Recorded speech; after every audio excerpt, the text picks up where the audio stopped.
O que aconteceu com Roda Viva comigo não foi novo, novo foi a reação. Eu sou submetida àquilo há 14 anos, eu e todas as mulheres que ocupam o espaço público. Se a gente está aqui agora, são 7 da noite, o Lula está dentro de um quadrado, preso, em Curitiba. Deve estar uns 4 graus em Curitiba, está 9 em São Paulo, certo? Ele está lá. É sobre isso que a gente tem que falar, qual foi o crime dele. Evidente que o conjunto dos trabalhadores sofrerão com a diminuição ou congelamento dos investimentos em equipamentos públicos. Mas eu desconheço um homem que tenha perdido o trabalho por falta de creche ou por ficar no posto esperando ficha para ser atendido pelo médico do SUS. Eu prometo que eu vou transformar o Brasil no Brasil, que já seria uma coisa maravilhosa para o Brasil, ser o Brasil.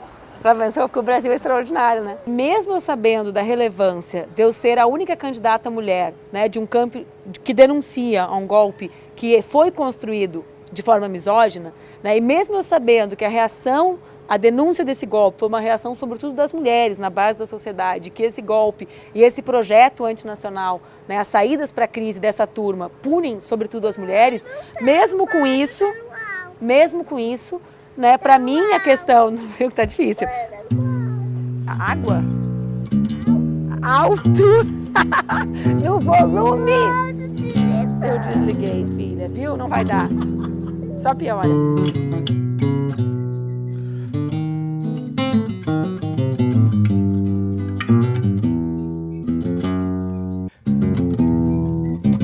Então, acho que essa é uma boa caracterização de diferenciação, porque nós sempre tivemos críticas, mas nós sempre tivemos a exata dimensão do que nós estávamos construindo com Lula e com Dilma e das enormes adversidades da política brasileira para que aquilo fosse construído. Ou seja, nós não tínhamos idealismo de que os deputados ou que o Congresso era muito diferente do que era, né? O que significa isso? Nós, desde 2003, por exemplo, apontamos críticas muito duras à macroeconomia e à política macroeconômica adotada por Lula, né? Nós criticávamos e já abordávamos o tema dos juros, nós já abordávamos o tema do câmbio, já dizíamos que isso era estruturante para uma política de industrialização, nós apontávamos o tema da reforma da política como um tema central para que outras reformas fossem conduzidas. Nós apresentamos no meio do governo, se não me equivoco, no nosso 13º Congresso do partido há 4 anos, portanto, um novo projeto de desenvolvimento para o país baseado num conjunto de reformas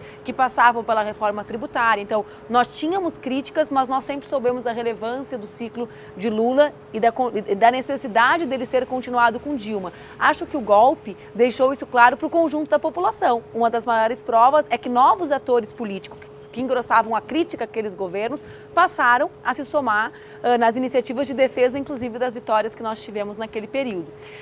Pois bem, diante disso, o que acontece, né, na nossa caracterização ao impeachment, o impeachment sem crime de responsabilidade, o que nós chamamos de golpe parlamentar, as caracterizações variam, mas nós do PCdoB caracterizamos como golpe. E a partir disso, na nossa interpretação, abre-se um novo ciclo político. E esse processo eleitoral é um processo de debate sobre o que nós fizemos juntos no passado, mas também de construção de perspectivas para que o Brasil enfrente essa crise. Quer dizer, nos basta dizer o que nós fizemos, defender o que nós fizemos e denunciar ao golpe, para nós do PCdoB, não. Esses são elementos estruturantes para a gente posicionar a política, mas há também a necessidade de refletir um conjunto de saídas para essa crise. E nós acreditamos que, diante desse novo ciclo político aberto, a minha candidatura é absolutamente legítima, inclusive pela lealdade e fidelidade que tivemos no último ciclo com Lula e com Dilma.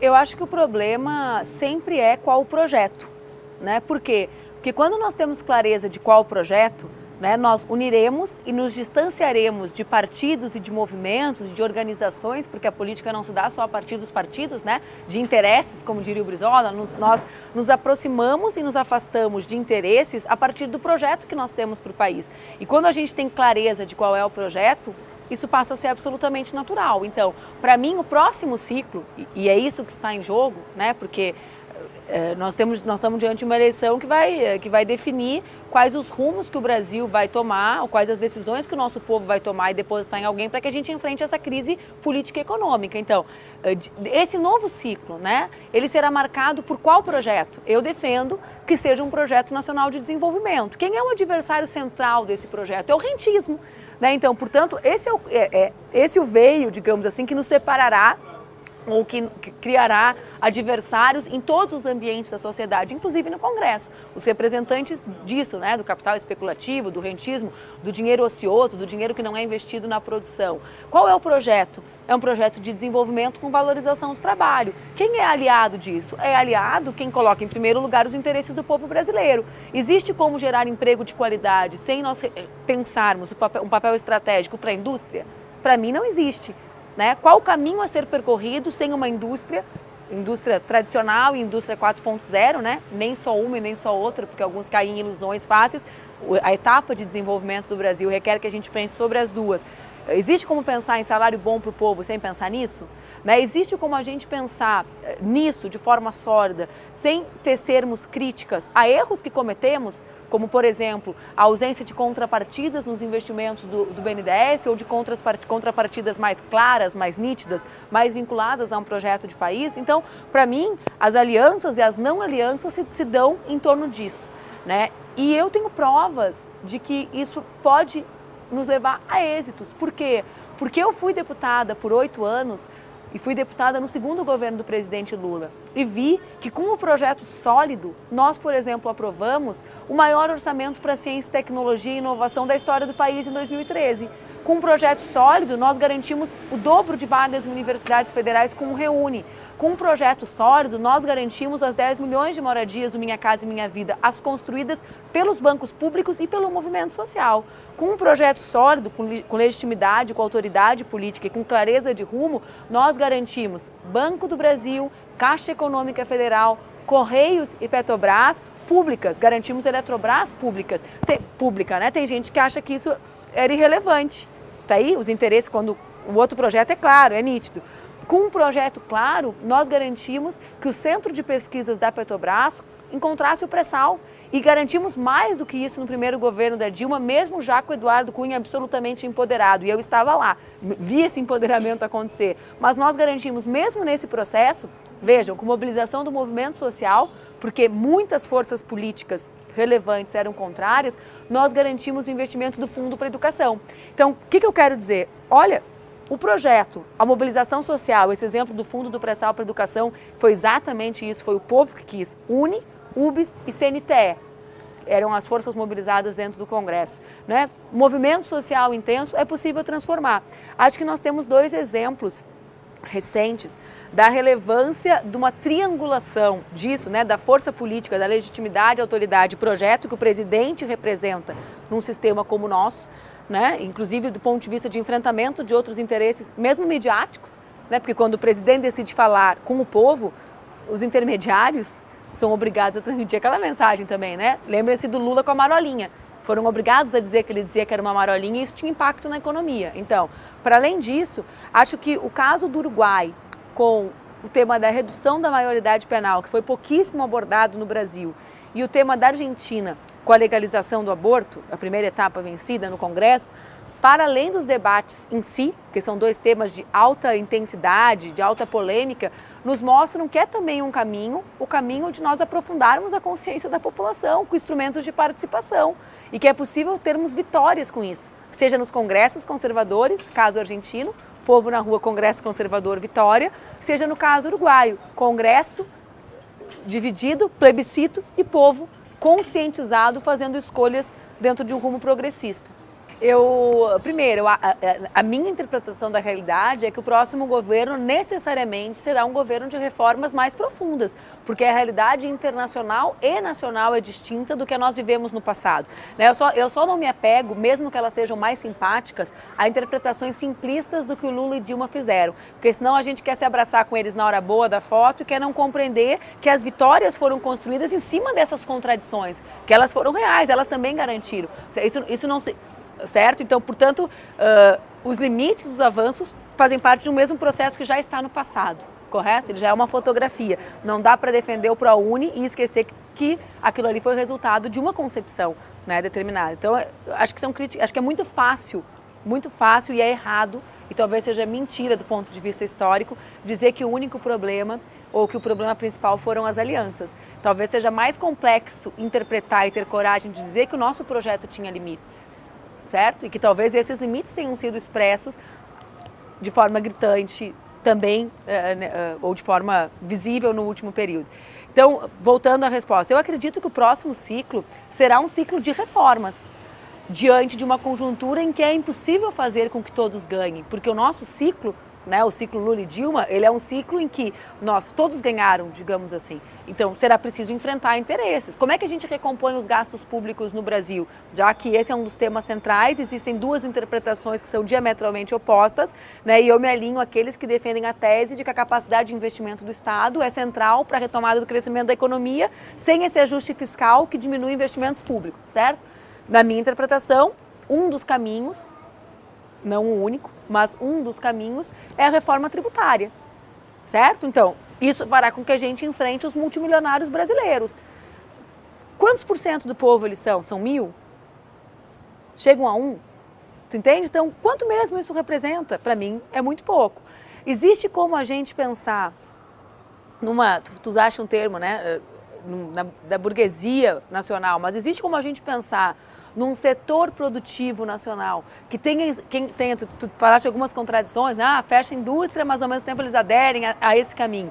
Mas quando a gente tem um país que pratica juros como o juros brasileiro, existe como pensar um setor produtivo que não seja contaminado pelo capital especulativo? Não existe, né? Então, também é preciso compreender que as medidas, né, adotadas movimentarão ou não determinados setores. Apenas o que eu quero dizer é que me parece que o caminho mais fácil é responsabilizar sempre o tamanho da aliança e não o projeto. E eu não acredito que nós sairemos da crise sem um projeto de desenvolvimento sustentado por uma frente ampla. Também é fácil dizer, e acho que é simplismo, né, dizer que frente ampla é uma coligação ampla. Não. No caso uruguaio, frente ampla é o nome de uma coligação ampla de partidos. Mas numa democracia nova e complexa como a brasileira, para mim, frente ampla é uma aliança entre partidos, mas é sobretudo entre setores sociais que têm interesse nesse projeto de desenvolvimento. Por isso que eu citei o caso argentino e uruguaio de mobilização social, né? Porque o maior partido do Brasil tem 18% no ápice, PT e PMDB tiveram 18% do Congresso.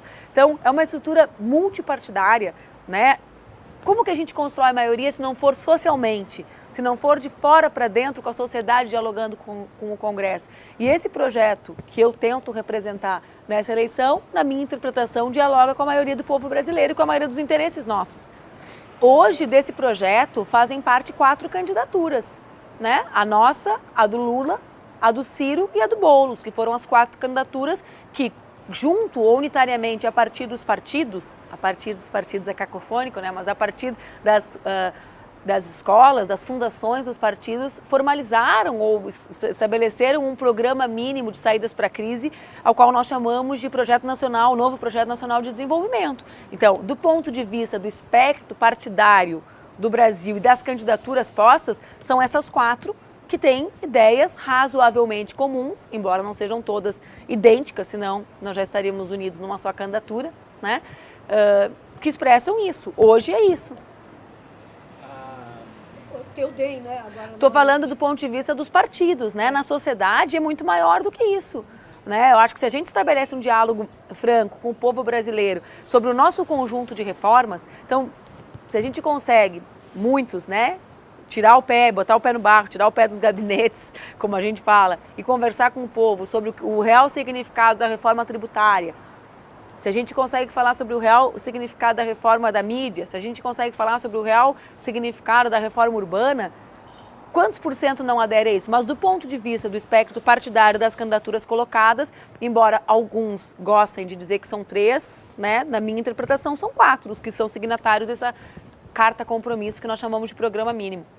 Quando o PCdoB fez a conversa comigo para eu ser candidata, talvez eu tenha me colocado uma meta assim, pessoal diante de uma candidatura que é absolutamente coletiva e de um partido que tem uma tradição muito coletiva, né, como é o PCdoB, e diante do ineditismo de representar o meu partido, que desde a década de 40 não tinha uma candidatura. Então, tem muitas coisas históricas, muitas coisas que todas as gerações de militante veem representadas na candidatura, mas eu me lancei um desafio, né? Por isso eu digo pessoal, assim, que era o desafio de conseguir mostrar que a pauta das mulheres, assim como a pauta dos negros e das negras, né? Mas a pauta das mulheres é uma pauta que tem relação com a minha vida e com a minha militância, não era algo menor e não era algo do que pejorativamente chamam de identitário, né? Como se tivesse relação apenas com a nossa subrepresentação, que é real, e com o impacto da subrepresentação na qualidade da democracia, o que também é real.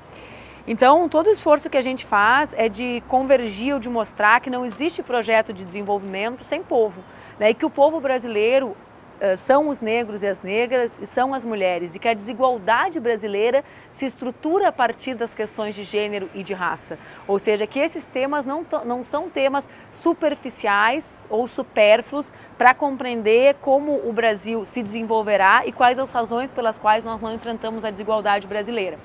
Por que eu estou falando isso, Laura? Porque eu acredito que existe um conjunto de ações, né? Algumas no campo do simbolismo, do simbólico, como a Dilma fazia questão ao comprar a briga de ser chamada por presidenta, né?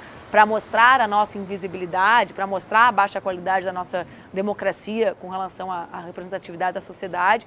Mas existe também um debate sobre o fato de nós mulheres não sermos todas iguais, né? Então, de um lado, é evidente que os esforços para aumentar a visibilidade, a participação de todas as mulheres com quaisquer ideologias, né, no conjunto de espaços é uma luta legítima. Só que esse é o feminismo liberal, certo? Então, é óbvio que a lei de cotas é uma lei extraordinária e que fazer com que os partidos invistam em mulheres é importante, porque tem mulher de direita, né, e tem mulher de esquerda e nunca tem mulher de direita representada. Por quê? Então, como é que é isso?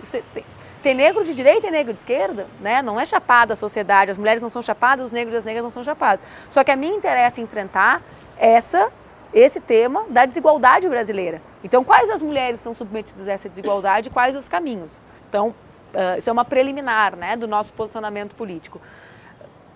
Por isso, na minha interpretação, a gente precisa compreender que esse boom de movimento de mulheres não ocorre agora a troco de nada. Ocorre porque a gente vive há uma década uma crise severa e que os caminhos que são adotados pelo capital para enfrentar a crise são caminhos que punem aos trabalhadores e às trabalhadoras, mas que punem de forma especial as mulheres.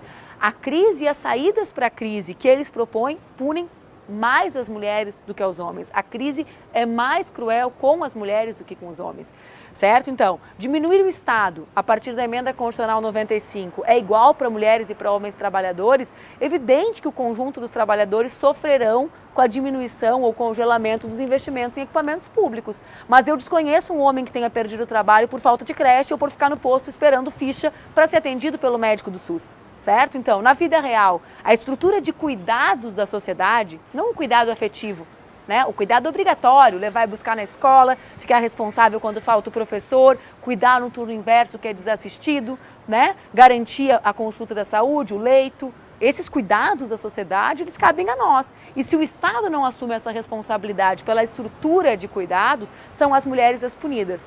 A reforma trabalhista, ela é igual com mulheres e com homens, com a CLT, com o legislado sendo superior ao negociado. Metade das mulheres que pariram no Brasil no último período não conseguiram voltar ao trabalho depois da licença maternidade, com estabilidade, certo? Então, como é que é igual? É igual ser trabalhador na crise, tem desemprego igual, mas não é igual submeter uma mulher que já era mais desempregada, com estabilidade, com o pleno emprego do que os homens, a essa situação. Então, é preciso compreender que esse projeto geral, né, ele precisa perceber o impacto, né, de cada uma das medidas para que as mulheres tenham condições de igualdade na sociedade que os homens. Vê o tema da indústria. A gente, olha, a necessidade do Brasil retomar a atividade industrial, os patamares são iguais a 47, ok. Nós somos metade da sociedade, nós somos mulheres. De cada 1.000 jovens brasileiros, só 22 optam na universidade por carreiras vinculadas a essa ciência mais dura, tá? Ciência e tecnologia mais dura, mais tradicional. Desses 22, 7 são mulheres, é 30%. Mas no topo das carreiras científicas dessas áreas, nós somos só 7%. Nós somos a maior parte das mestrandas, doutorandas e a menor parte das bolsistas. Então, existirá como nós termos uma atividade industrial de longo prazo, não de curto, um boomzinho, né? Uma recuperaçãozinha, de longo prazo, se as mulheres não estiverem dentro da ciência. Então, é preciso compreender né, que para além de temas que estruturam as políticas públicas com recorte de gênero, como é o caso da legalização do aborto e como é o tema da estruturação das redes de proteção às mulheres vítimas de violência, todo o desenvolvimento brasileiro precisa passar pela questão de gênero, como precisa passar pela questão racial. Porque eu sempre digo, eu ouvi isso de alguém e achei extraordinário, que era assim, se o Brasil, se uma parte da sociedade não adere à ideia de que é preciso salvar a vida de 40 mil jovens negros que morrem por ano, pela ideia que é a minha, de que todos nós nascemos iguais e temos direito à mesma dignidade humana, a gente pode pensar enquanto país se a gente tem o direito de abrir mão deles. Né? O que me disse um amigo meu, judeu conservador, falou assim, olha só, em Israel a gente não pode abrir mão de ter general gay no exército. A gente precisa de todo mundo, certo? Por quê? Porque eu não posso... A gente pode abrir mão de 40 mil jovens que morrem por ano para o Brasil, é justo com o Brasil? Que não é justo com eles, é óbvio, né? Desde a minha concepção de mundo e de vida. Mas quem não é solidário, que pense no Brasil. Né? Então, ou a gente enfrentará isso a partir de uma reforma de segurança com o nosso olhar, ou eles seguirão dizendo que o tema de segurança será enfrentado matando mais e mais e mais jovens, que casualmente as balas, como dizem o movimento negro, sempre tem GPS, né? Sempre é endereçada com o mesmo perfil, jovem negro de periferia. Né? Então, ou a gente percebe isso na estruturação da desigualdade e enfrenta, ou o nosso desenvolvimento não será sustentável. Eu acho que talvez essas questões sejam as grandes diferenças, que não são diferenças, são acréscimos, talvez, não sei como falar do ponto de vista mais sociológico, a teoria desenvolvimentista da década de 70, né? A gente tem uma corrente de pensamento extraordinária, né, cujas bases, para mim, são a base do nosso pensamento sobre o desenvolvimento nacional, mas que não conjugam essas duas questões, que são questões importantes, gênero e raça na origem da desigualdade e, portanto, no centro do projeto. Se o centro do projeto de desenvolvimento é combater a desigualdade e se a desigualdade se estrutura a partir disso, isso tem que estar no centro do projeto e não na periferia. Eu não sei se eu entendi direito, então tu me perdoa se a minha resposta soar um pouco grosseira. Não, é que talvez eu possa soar grosseira e já me alertaram que o que eu acho que é assim, só uma rigidez gauchesca é grosseria, então eu vou pedir desculpa antes de eu falar, mas eu acho que a tua pergunta, ela já expressa um pouco de incompreensão sobre o que nós mulheres somos submetidas, né? A tua pergunta, ela soa como uma resposta que um amigo meu, candidato a presidente, entendeu a dar, que me faltou coragem para enfrentá-los, entende? E eu não acho que esse seja o meu lugar de fala, né? Aliás, para nós mulheres só restam dois personagens na interpretação de uma parte expressiva da sociedade e, sobretudo, daqueles que reproduzem o machismo. Ou é a ideia de que nós somos pacatas ou de que nós somos histéricas. Para mim, só existiam esses dois personagens para vestir ali. Né? Eu não acho que eu tenha vestido nenhum dos dois, porque eu não sou nem pacata e nem histérica. A maior parte de nós não é nem pacata e nem histérica. Né? Então, assim, eu acho que eu fiz isso o tempo inteiro. Naquele programa eu falei do Bolsonaro, eu falei dos interesses, eu falei que eles não me deixavam responder, falei que eles gostavam mais de falar do que eu, né? Então, são as coisas que demarcariam isso naquele contexto, né? Dentro de algo que eu acho que o que acontece ali. Eu podia ter falado sobre a valorização da TV pública no dia que tinha extinto a fundação do meu estado, quer dizer, num debate de alta complexidade, que eu poderia defender as fundações públicas atacando o Roda Viva, será? Ou eu estaria botando lenha na fogueira da extinção das fundações?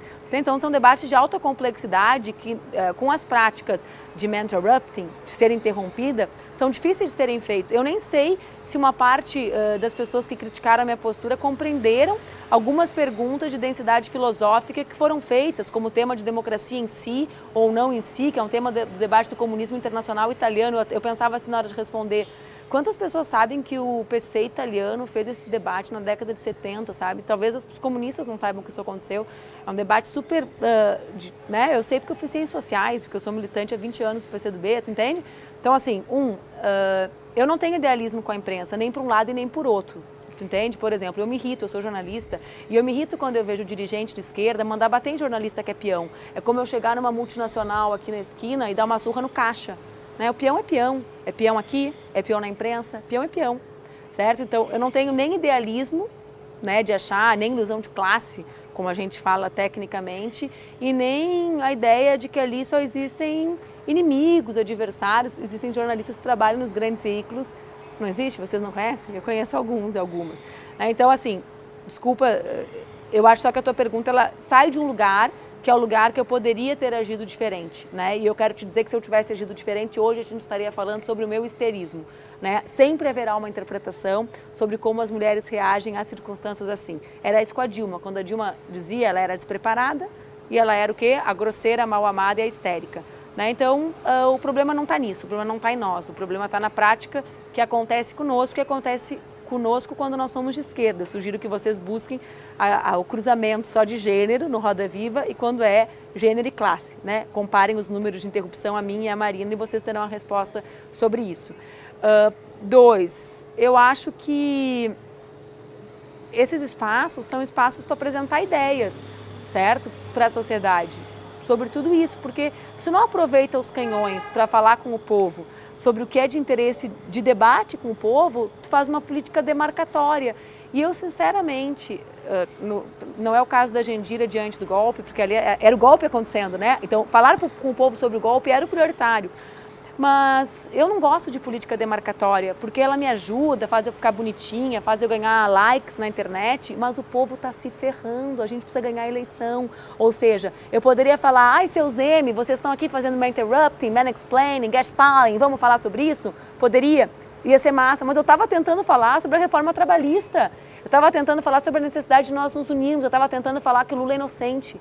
Eu preciso falar sobre isso, são poucos os espaços que nós temos para falar, vocês entendem? Então, tu tem que priorizar, são escolhas. E para mim, as minhas escolhas passam menos pela construção do meu personagem e mais pela urgência que eu vejo em que o nosso campo vença as eleições e interrompa a destruição do Brasil. Assim, eu pelo menos, né, eu vejo isso em mim, vejo em outros militantes, acho que vejo em muita gente do nosso campo. Eu tenho essa sensação, assim, né, de que a gente precisa falar com o povo que serão 4 anos dessa turma. Falar com o povo que todas as noites, a gente está aqui agora, são 7 da noite, o Lula está dentro de um quadrado preso em Curitiba. Deve estar uns 4 graus em Curitiba, está 9 em São Paulo, certo? Ele está lá. É sobre isso que a gente tem que falar. Qual foi o crime dele? Entende? Então, assim, sim, são espaços também de demarcação. O problema das mulheres não é demarcar ou não demarcar, é anterior a isso.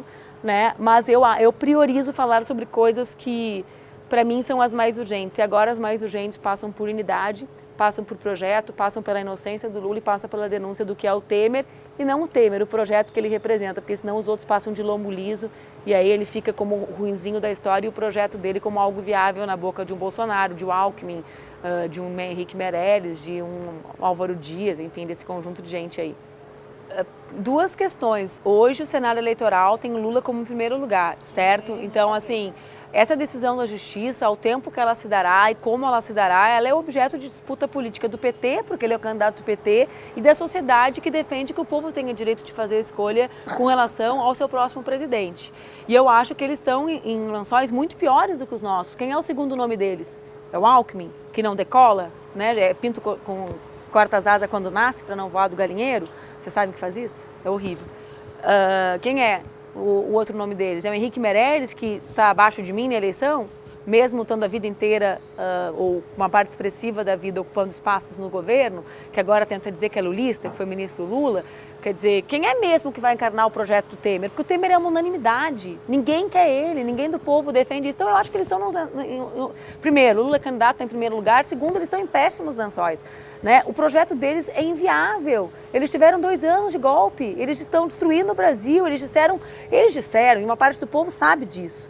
Eles não diziam que a Dilma era corrupta. Eles diziam que ela tinha que sair porque a economia ia mal. Uma parte grande do povo não acha que a Dilma era lada. Ele dizia assim, existe crise e, a partir do discurso misógino, essa mulher é incapaz de nos tirar da crise.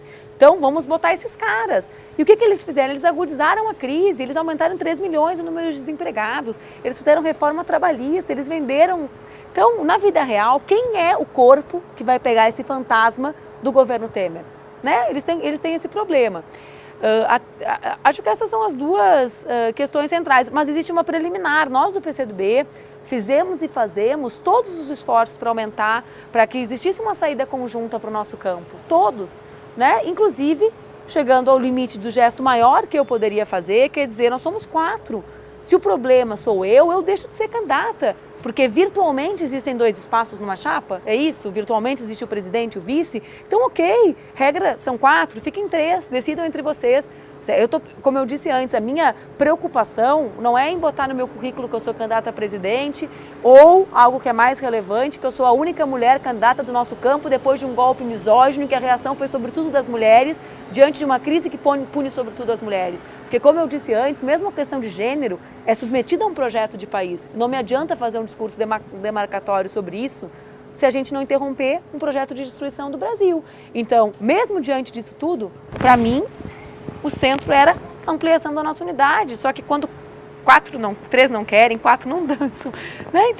Então assim, só o que eu estava dizendo é que para além disso, de eu achar que, né, Lula é candidato e que eles estão em maus lençóis, existe esse esforço para a unidade, que para mim, para nós do PCdoB sempre foi algo importante. O que eu ia dizer é justamente que basta ver que a única candidatura que sempre fala é ou não é a minha. Por quê? Justamente por nós sabermos que o tema da unidade é um tema central, né? E isso ser superior, para mim, as divergências que nós tenhamos, né? As virtuais divergências que nós temos, para mim, são menores do que a unidade que eles têm para destruir o Brasil.